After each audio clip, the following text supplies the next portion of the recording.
Ejército, exsecretario de Seguridad Pública y del Estado.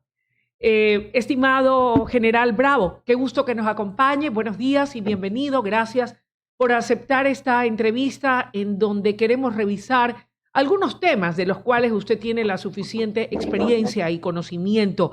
El Ecuador ha identificado como grupo terrorista a hermanos musulmanes y analiza su incidencia en el país. La declaración la formuló el presidente Daniel Noboa antes de iniciar un nuevo viaje a los Emiratos Árabes Unidos.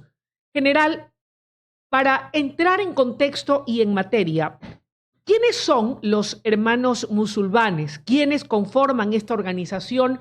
¿Cuáles son sus antecedentes históricos? ¿Cuál es su origen? ¿Y por qué el gobierno del Ecuador acaba de identificarlo como una organización terrorista? Bienvenido. Buenos días, Luisa, y un placer saludar a todos que ven y nos escuchan. Sí, efectivamente, el Ecuador ha tomado una decisión de declarar también terroristas a este grupo, que realmente es ya terrorismo, y este ya es un terrorismo fanático de los musulmanes. Sus antecedentes van ya casi a los inicios del siglo XX, ya en Egipto, y yo creo que hay que recordar un poco que la región de Medio Oriente ha sido siempre la más complicada y la que más ha tenido guerras al interior y de conquista, los famosos imperios de Siria, etcétera. Y desde ahí es que ese es un pueblo guerrero. Normalmente ha sido un pueblo nómada, a pesar de que ahora ya se han ido asentando. Y ellos han tenido ya contacto con algunos grupos terroristas como el Hezbollah, como Hamas, que son radicales.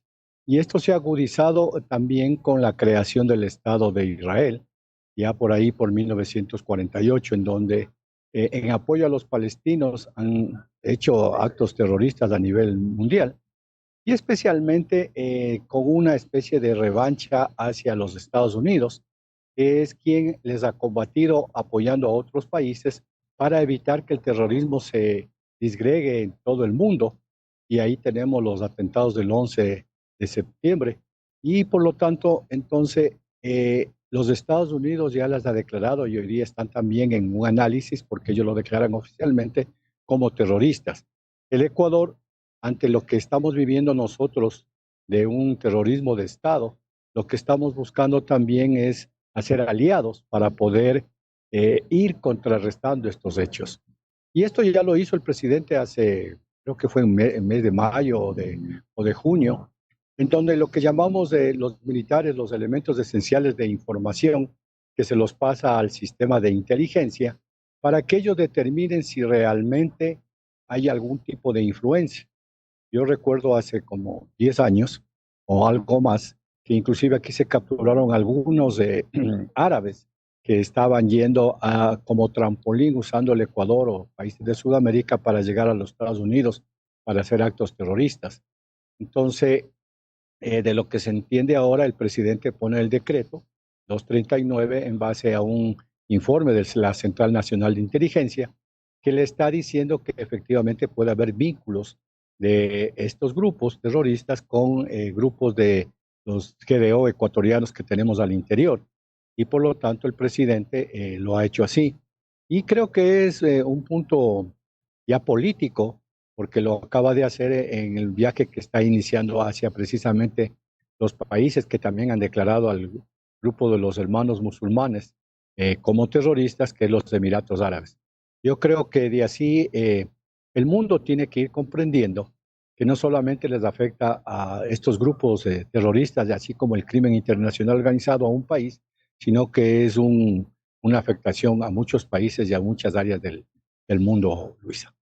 Estimado general Bravo, muy interesante el poder conocer exactamente de qué se trata y habida cuenta de que dos grandes potencias poderosas en el mundo, con Estados Unidos a la cabeza y Rusia también, de acuerdo a la información que había yo revisado preparándome para poder realizar esta entrevista, ya los han considerado también y los tienen identificados como grupos terroristas en virtud de la serie de atentados que se les atribuyen a los hermanos musulmanes por sus vínculos con Hamas o con Al-Qaeda, quiere decir que no nos estamos enfrentando a un tipo de delincuencia común o a terroristas principiantes, sino a una estructura muy bien organizada, con un gran recorrido y antecedentes históricos que dan cuenta por los sucesos que el mundo ya conoce y que usted ha citado, como el de las Torres Gemelas, en ese ataque terrorista inédito en la vida de los Estados Unidos, atribuido a Al Qaeda. La pregunta que viene a partir de este momento y luego de que el presidente de la República lo declarara como un grupo terrorista, la pregunta es: ¿estamos como Ecuador preparados para enfrentar a un enemigo de este calibre, de esta naturaleza? ¿Qué implicaciones y connotaciones conlleva el hecho de que hayan sido ya identificados como una organización terrorista? Luisa, el Ecuador y creo que ningún país del mundo está preparado para poderlos enfrentar. Si no, no hubiera pasado lo que estamos hablando del 11 de septiembre, del 4M de España y algunos otros atentados a nivel mundial. Sin embargo, esto siendo un riesgo bien alto, el riesgo, como se lo dice, se lo hay que manejarlo, hay que analizarlo y hay que tratar de minimizarlo. El riesgo nunca se lo va a poder eliminar. Pero lo que hay que tomar en cuenta aquí es que no nos estamos enfrentando al crimen internacional organizado, que de una u otra manera es un buen negocio. Y los delincuentes del narcotráfico, la minería ilegal, etcétera, están buscando un buen negocio, sus réditos económicos. Aquí, si es que llegarían estos hermanos musulmanes o cualquier otro tipo de aliados de ellos, porque igual que las partes de derecha, digamos, las partes que están manejando bien el convivir mundial, Estados Unidos, Rusia, todos los países que no tenemos fanatismo religioso ni político, también nos aliamos para luchar contra este crimen internacional organizado y los terroristas, ellos también se comienzan a aliar. Y es por eso que ellos tienen, como bien lo has dicho tú, Al Qaeda, el ISIS, tienen Hamas, tienen Hezbollah, que tienen sus brazos ejecutores. Pero este terrorismo es un terrorismo de fanáticos, en donde Alá, con respeto a la creencia y a la religiosidad, a estos jóvenes que se han vuelto muy radicales, piensan que el inmolarse, el hacer un acto terrorista, el destruir Occidente, y Occidente somos todos los que no profesamos la religión musulmana, porque según ellos creen que la única religión que puede existir es los musulmanes, van a atacarle y van a atacarle sin sentido. Entonces, yo creo que ningún país del mundo está preparado, pero precisamente por eso es que los países aliados o amigos, se podría decir, en este caso Estados Unidos, en este caso Europa, tenemos que ir conformando lo que yo he llamado una coalición. Si hoy ya tenemos otro enemigo en el Ecuador del cual tenemos que cuidarnos, hay que buscar de una u otra manera la cooperación internacional. Y esto determina lo que ha hecho, por ejemplo, los Estados Unidos, porque después de los atentados del 11 de septiembre, hay todo un aparataje a nivel mundial, especialmente de la Unión Europea y Estados Unidos, para luchar contra el terrorismo, en donde fuera de que pueden estar bases militares, puede haber apoyo, hay intercambio de información y de tecnología. Eso se vuelve inteligencia. Entonces el Ecuador, yo no creo que está preparado, lo estamos demostrando ahorita con la lucha contra el crimen internacional organizado. Nuestro poder nacional fue disminuido durante 10 años, que no nos permite ir fortaleciéndole para enfrentar ni al crimen organizado, por eso estamos viendo las muertes violentas y todo eso, por los esfuerzos que hace el Ecuador. Y peor todavía, si como digo, ya no vienen grupos que están pensando en economía, sino grupos fanáticos, que la idea de ellos es imponer, igual como se quería imponer hace mucho tiempo el comunismo, imponer sus ideas religiosas y acabar, como ellos saben decir en algún momento, con Occidente. Entonces es complicado, pero ahí viene, si nosotros lo estamos declarando y Estados Unidos lo va a declarar y Europa los ha declarado por los atentados, quiere decir que ya tenemos entre todos estos países un enemigo en común. Y ese enemigo en común, que hay que identificarlo, localizarlo, neutralizarlo y si es necesario eliminarlo, pues nos debe permitir lo que está haciendo ahora el presidente. Me imagino que ahora el presidente está yendo a los Emiratos Árabes, tiene que conversar sobre este tema y buscar también el apoyo internacional, porque también si no hay indicios claros de su incidencia en el Ecuador, no tenemos por qué buscarnos un enemigo gratuito por ser amigos de otro país. Yo creo que debe haber indicios y lo debe haber dicho inteligencia, pero eso también amerita que apoyando lo que está pasando en otros países tengamos la cooperación que necesita el Ecuador para poderlos enfrentar. Me queda claro, general Bravo. Pasemos a otro tema que usted ya lo ha citado en esta primera parte de su entrevista y que tiene que ver con la violencia interna que vive el Ecuador, en donde resulta innegable el esfuerzo mancomunado que hace el gobierno nacional a través de cada uno de sus respectivos ministerios, llámese el Ministerio del Interior y el Ministerio de Defensa, la Fuerza Pública, las Fuerzas Armadas y sus mejores elementos en el combate contra la violencia.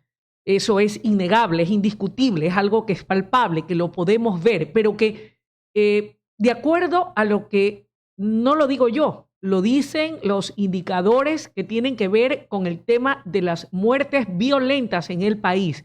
Indicador que en el mundo sirve como un referente para medir los niveles de violencia de un Estado o de una nación, señalan que este 2025, que está próximo a culminar, quedaría registrado como uno de los más violentos en la historia de la vida nacional del Ecuador, siendo, de acuerdo a datos que han sido publicados por las propias autoridades, la provincia de Los Ríos la más violenta y hoy convertida en el epicentro de una disputa entre dos bandas locales con conexiones internacionales.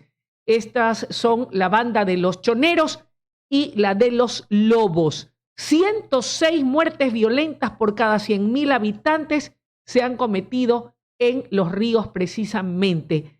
El ejército ha reforzado su presencia en esa provincia a raíz del posesionamiento del nuevo gobernador, don Galo Lara. Desde su respetable opinión y de su experiencia y conocimiento, ¿podrá esta presencia reforzada del ejército neutralizar la violencia en la provincia de Los Ríos y en el resto de provincias del país? Luisa, lo que tenemos que entender es que nosotros tenemos un conflicto gratuito, un conflicto que ni siquiera es parte de nuestra esencia, de nuestra cosmovisión y nuestra vida diaria. ¿Y por qué digo esto? Porque la causa estructural, desde mi punto de vista, por la cual todas estas bandas han ido creciendo, todas estas bandas están matándose entre ellos, todo lo que tenemos en el interior de las cárceles, en los puertos, en la minería ilegal. Bueno, la minería ilegal podríamos dejarla aparte porque es parte de nuestros recursos. Es por la producción de cocaína. Y la producción de cocaína sigue creciendo en los países que nos rodean y especialmente en Colombia. Y por lo tanto, al haber una oferta de cocaína o de droga y al haber una demanda en Estados Unidos y en Europa, aparecieron por ahí lo que llamamos los grandes carteles de la droga, que son los intermediarios, y que, como digo, para ellos, igual que una empresa, es un muy buen negocio. Inclusive las capturas para ellos de la droga deben ser como las pérdidas que son aceptables, y por eso sigue creciendo. La política del presidente Petro de paz total no funciona y tampoco tiene una política para erradicar esas plantaciones. Entonces nos hemos comprado un conflicto externo, gratuito, y al cual tenemos que enfrentarlo. Y por lo tanto, no podemos y no tenemos injerencia internacional para eliminar esta causa estructural. Mientras esto siga creciendo, vamos a seguir teniendo los problemas al interior del país, porque yo digo que a pesar que ya se dice que se está hablando de carteles, la conformación de carteles de droga en el Ecuador, es decir, aquellos que la producen, aquellos que la refinan, aquellos que la exportan, aquellos que ya la negocian, eso es un cartel. lo están haciendo los grandes carteles de la droga del mundo, pero al parecer en el Ecuador podríamos estar haciendo eso. Ya nos dicen que somos un hub de droga, ya no solamente de paso, sino somos una gran bodega que busca cómo distribuirlo. Entonces, mientras no eliminemos ese problema, esa causa estructural que es una de las ofensivas que debería hacer el presidente e intentó hacerlo cuando estuvo en el Consejo de Seguridad de las Naciones Unidas en diciembre del 2023, denunciando al mundo lo que nos pasaba con el crimen internacional organizado, en el máximo organismo de seguridad del mundo, Consejo de Seguridad de la ONU. Pero no hubo respuesta, no ha habido respuesta. Y hay que buscar la forma en que Colombia cambie eso, Perú cambie eso, porque si no vamos a tener la fuente de nuestros problemas. Y entonces, mientras tengamos eso, vamos a ir viendo que en el Ecuador, de los 22 grupos que teníamos de terroristas que los declaró el presidente, de esos grupos de GDO, grupos delincuenciales organizados y armados, vamos a seguir teniendo más. Porque siendo un buen negocio, si a mí me capturan al equipo A, 5 toneladas, yo como el necesario que se me trasiegue esa droga, voy a buscar un equipo B. Y si no, buscaré un equipo C, pero tiene alguien que proveerme porque yo tengo que cumplir con una demanda de los consumidores. Y los productores también van a buscar quienes les permiten hacer este negocio. Y ahí viene la creación y el implemento de muchas mayores y cantidad de bandas. Además de que en el Ecuador se ha capturado algunos de los cabecillas y eso crea ya problemas internos de mando y de caudillismo y van haciéndose las disecciones. Pero yo creo que el Ecuador lo está enfrentando. Tenemos que ir fortaleciendo el poder nacional. Y el poder nacional no solamente son Fuerzas Armadas y Policía, es también las leyes, es también la parte política, es eliminar la corrupción. Pero en este momento el general Milton Rodríguez, comandante de la primera división del ejército que tiene esa injerencia, está con un fuerte contingente de militares. Y yo creo que va a ir de a poco, ir mejorando la situación de estas muertes violentas que tú los dices, porque hay una experiencia. Cuando Esmeraldas era la primera provincia en el cuadro de mando rojo, en el cuadro de mando integral con violencia, se formó una fuerza de tarea conjunta. Al inicio estuvo el general Alexander Leboyer del ejército y después estuvo el general Milton Rodríguez precisamente, que después pasó a ser jefe de la Casa Militar. Y hoy está al mando de eso. Y de una u otra manera no es que se ha pacificado Esmeraldas, pero ya no está en el índice de la primera provincia, ahora está Los Ríos, está Guayas. Hoy está creo quinta y sexta, quiere decir que sí hay cómo hacerlo. Y de los resultados que yo he visto del trabajo que tiene ahí aproximadamente ya creo que 3 semanas, vamos de a poco, vamos de a poco. Y hay que apoyarlo para que se pueda pacificar la provincia. Y ahora también pues con la designación del gobernador que parece que conoce mucho el área y que también va a apoyar, porque si no hay el apoyo en conjunto e integral, no lo podríamos hacer. Lo que sí creo que la ciudadanía tiene que tener en claro es que Fuerzas Armadas, Policía y con las decisiones que ha tomado el presidente, pues lo estamos enfrentando. Hay mucho que hacer, hay mucho que organizar, hay mucho que institucionalizar, hay mucho que fortalecer. Y ahí siempre pido yo que hay que fortalecer las capacidades estratégicas de Fuerzas Armadas, porque nos estamos enfrentando a un poder que tiene raíces con la corrupción por todas partes y que tiene muchísimo dinero, que ojalá lo tuviera el Ecuador para mejorar todas sus capacidades y su institucionalidad. Pero no nos vamos a dejar y yo creo que los resultados, espero que en la provincia de Los Ríos, van a ser positivos. Pero ¿qué pasa ahí también, Luisa? Que por lo que alguien llama el efecto globo, cuando uno presiona en un sector, que en este caso será la provincia de Los Ríos, ellos migrarán posiblemente otra vez a Manabí, posiblemente a Esmeraldas, porque el negocio, como digo, tiene que continuar. Tiene que continuar. Es como que lo que hablábamos hace un momento.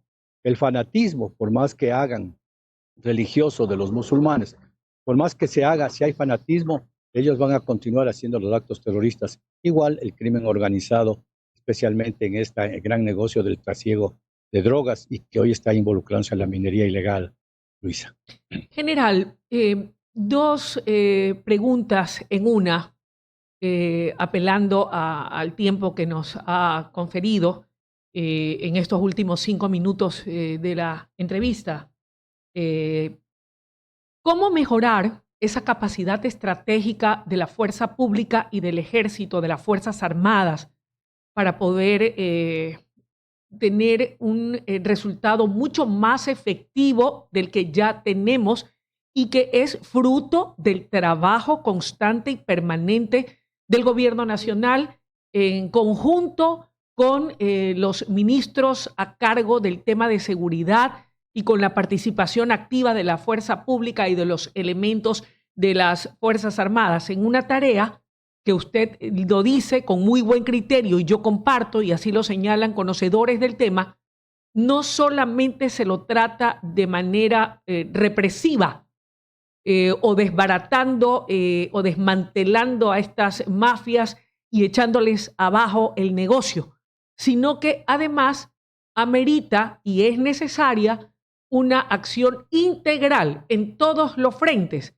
atendiendo también el área social, generación de empleo, salud, de educación, inversión, generación de plazas de trabajo. Es decir, es un trabajo en conjunto, no solamente, como usted lo señala, con muy buen criterio, es responsabilidad de la fuerza pública y de los elementos de las Fuerzas Armadas o del gobierno nacional. Esta es una tarea que nos compete a todos. Eso es lo uno. Y lo segundo, y no menos importante, y quisiera su valiosa opinión, ¿qué está pasando con las cárceles del país?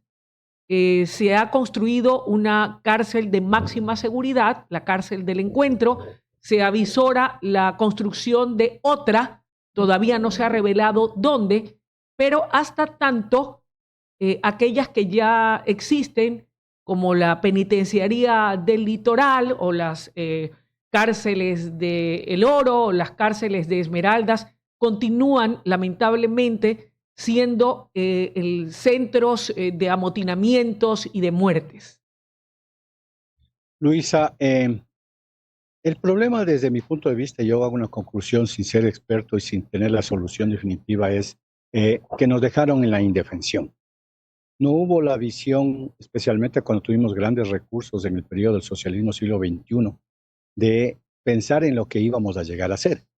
Porque uno le echa la culpa normalmente al gobierno que está. Pero este es un problema que es estructural y que no se tuvo un estadista para comenzar a ver lo que nos iba a pasar. Yo siempre digo que Fuerzas Armadas cambiaron desde el sur hacia el norte por la situación que se vivía, pero no se pensó en que el crimen internacional y especialmente la política los últimos gobiernos de Colombia de no controlar la droga nos iba a llevar a esto. Y por lo tanto, ahí llegó un alto índice de corrupción, que hoy es una corrupción que ya ha entrado en el nivel del crimen organizado. Estamos viendo los casos Metáticas, Purga. O sea, el dinero de este gran negocio del narcotráfico y hoy de la minería ilegal puede ir minando las instituciones y nos ha dejado con unas instituciones débiles. Esas instituciones que hay que irlas creciendo, que hay que irlas fortaleciendo para que vayan cumpliendo con su rol, porque institución pública que no está al servicio de la sociedad, ¿para qué está? Y entonces se piensa que la seguridad es solamente Fuerzas Armadas y Policía. No, no. La defensa del país, que lo que está haciéndose en este momento con el conflicto armado interno, es responsabilidad de Fuerzas Armadas. Por eso yo digo que Fuerzas Armadas están en campaña, están en guerra, como pasó en 1995. Pero la seguridad, que es un concepto más amplio, ahí debe involucrarnos a todos. Hay que fortalecer todas las instituciones, como bien lo dices tú. Y es el caso de Esmeraldas. Si ya se ha logrado no totalmente pacificar y bajar los niveles de violencia en Esmeraldas, ahí es donde tienen que entrar los organismos de apoyo a la seguridad, aduana, UAFE, SRI, para que se pueda detectar a todos los delitos que son conexos al crimen y a las muertes violentas. Pero tienen que entrar las instituciones de consolidación, y que bien lo has dicho tú, deportes, educación, salud, trabajo, el MIES, el IES, etcétera, para que la población que de una u otra manera ha sido extraída de la violencia no vuelva a caer en eso, porque no han sido satisfechas sus necesidades básicas de vivencia diaria, ni siquiera para tener recursos de ahorro, sino para poder sobrevivir. Entonces hay que fortalecerlo. Y ahí es cuando llega la acción de Fuerzas Armadas, que en economía nosotros decimos que las necesidades son ilimitadas y los recursos son escasos. Fuerzas Armadas tiene desde el año 2005, si no estoy mal, 42,000 hombres. cuando la situación del país era diferente, no teníamos los altos índices de violencia. Y no es que las Fuerzas Armadas tienen que crecer misericordiamente y esquivando los recursos del Estado, como muchas veces se dice, pero en este momento es una necesidad, una necesidad. Si estamos viendo de que el ELN, con ese grupo que siempre ha estado ahí como 50 años frente al Carchi, de los comuneros del sur, están queriendo pasar al Ecuador, están desafiándonos, paseando supuestamente en nuestro territorio, y así hemos ido encontrando también caletas, hemos ido encontrando laboratorios de producción de cocaína, etcétera. Tenemos que proteger de mejor manera las fronteras. Y entonces, si tenemos gente en la aduana, tenemos gente apoyando el Arcón, tenemos gente en el sistema penitenciario, necesitamos aumentar las capacidades de Fuerzas Armadas. Y esto quiere decir en personal primeramente.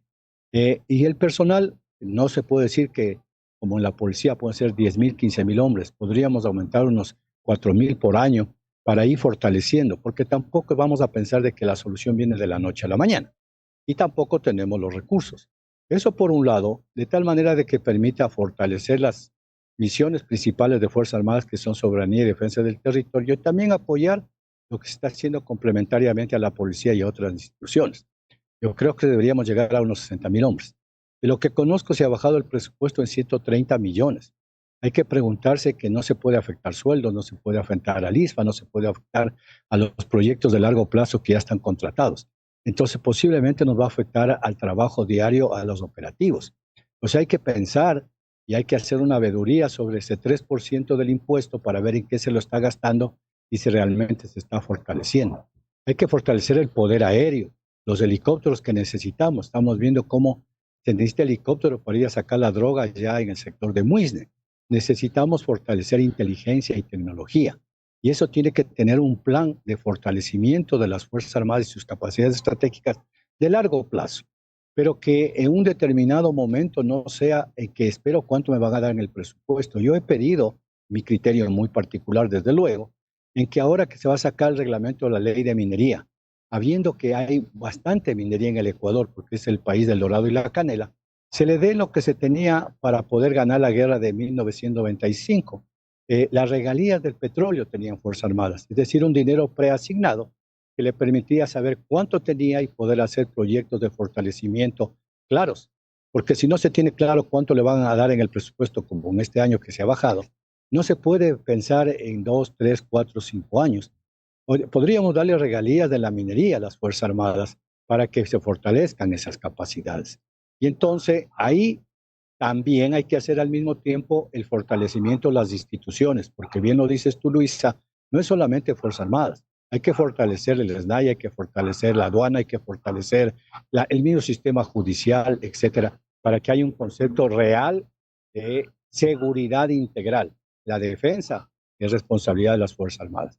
Y en cuanto al sistema carcelario, yo he dicho que si institución pública que no funciona, entonces no está al servicio de la sociedad. ¿Y entonces para qué está?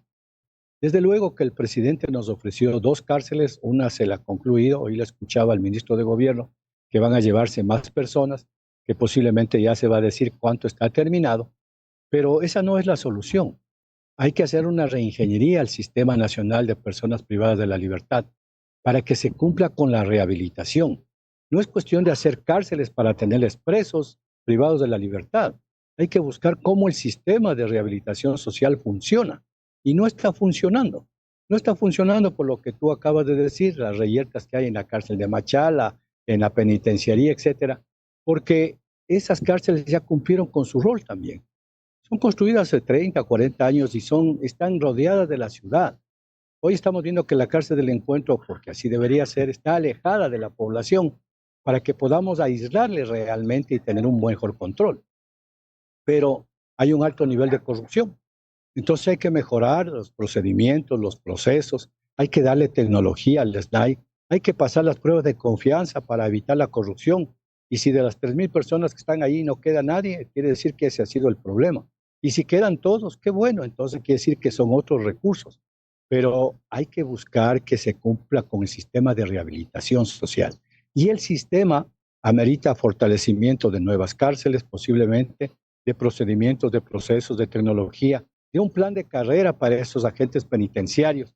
Es decir, hay mucho que hacer porque hay un alto hacinamiento y ahí tiene que ver mucho también los jueces penitenciarios. Hay muchas personas que no tienen hasta ahora la condena para saber si son culpables o no. Están en transición, se podría decir así. Y se está escuchando, se captura muchas más personas delincuentes. Entonces hay que hacer un buen proceso. Si supuestamente se va a construir una cárcel de 15,000 personas, posiblemente va a bajar el hacinamiento. Seguimos capturando todos los días. Entonces hay que llegar también a las causas coyunturales y estructurales de la violencia, que fuera del SNAI hay que ir trabajando en educación, en salud y en muchas otras cosas para ir bajando los niveles de violencia. Pero como digo, si seguimos teniendo coca en los países que nos rodean, vamos a seguir teniendo ese problema. Peor todavía, si hoy los Estados Unidos está presionando y cortando esas vías de comunicación en el Mar Caribe, esa droga que tiene que salir, porque tiene que salir por la producción y por la demanda, va a coger otros rumbos y posiblemente va a incrementar en el Ecuador. Entonces, el problema es, desde mi punto de vista, eliminar la corrupción, que no permite que las instituciones crezcan, que no permite que las instituciones cumplan con su rol, y también el fortalecimiento de esas instituciones que nos permite tener un concepto de seguridad integral. O sea, todos tenemos que involucrarnos, Luis. Querido general Bravo, quiero agradecerle. Ha sido una explicación amplia, detallada y sobre todo que nace del conocimiento, de la experiencia, del sentido común y de la sabiduría que nos dan los años y que nos permiten poder conocer a cada quien de acuerdo a lo que es su trayectoria, a su hoja de vida, convertirse en voz autorizada para poder hablar de estos temas que son temas de coyuntura nacional y que son del interés de todos los ecuatorianos, dando una crítica constructiva en los casos en los que así amerita y reconociendo también las fortalezas y el trabajo que se viene desarrollando para contrarrestar la inseguridad y los niveles de violencia que hoy vive el Ecuador. Muchísimas gracias y un fuerte abrazo. Gracias por el tiempo y el espacio concedido a esta emisora. Un fuerte abrazo, general Bravo. Muchísimas gracias, Luisa. Solo pedirle a los ecuatorianos siempre el apoyo. Hay que hacer, como tú lo dices, una crítica sana. Esperemos que la crítica malsana que destruye no exista. Y si no nos unimos todos, no tenemos un poder fuerte, especialmente en el sentimiento de los ecuatorianos, es muy difícil que podamos tener resultados. Y permíteme el día de hoy, pues a todos los ecuatorianos, el mensaje es: la capital de los ecuatorianos está por cumplir un año más de fundación. Eso nos debe enorgullecer a todos los ecuatorianos, porque le pusimos como nuestra capital. Por lo tanto, estamos de fiesta. Un saludo a los quiteños y a todo el pueblo ecuatoriano. Vamos a esperar días mejores. Un abrazo grande para Quito y para todos los que nos sintonizan. Sabemos que tenemos también allá una gran sintonía, una gran acogida. Vamos, cuando son las 8 de la mañana con 30